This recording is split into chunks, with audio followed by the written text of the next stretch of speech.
పరిష్కరించడానికి ప్రయత్నం చేసినాం.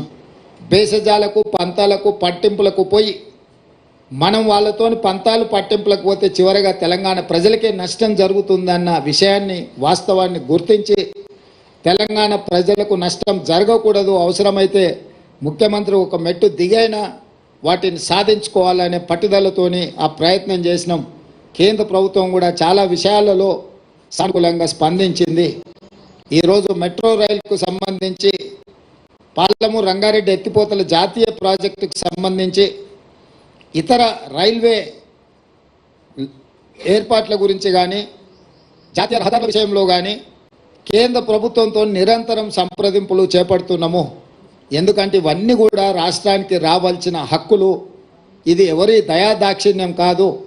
రెండు ప్రభుత్వాల మధ్యలో సత్సంబంధాలు ఉండాలి అని మా ప్రభుత్వం మొదటి నుంచి భావించింది. అందుకే రాజ్యాంగబద్ధంగా ఎన్నికైన ప్రభుత్వాలతో సరైన సత్సంబంధాలను నెలకొల్పడానికి కృషి చేస్తున్నాం. పక్క రాష్ట్రాలతో కూడా గిల్లి కజ్జాలు పెట్టుకోవడం లేదు.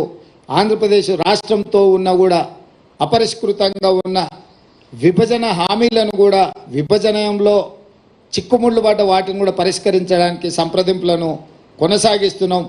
అందులో భాగంగానే ఢిల్లీలో ఉన్న ఆంధ్రప్రదేశ్ భవన్లో మన 42% వాటాల్ని మనము పరిష్కరించుకున్నాం. ఈరోజే మనకు ఆ కేంద్ర ప్రభుత్వం కూడా నోటిఫై చేసింది, మీ దృష్టికి వచ్చి ఉండొచ్చు.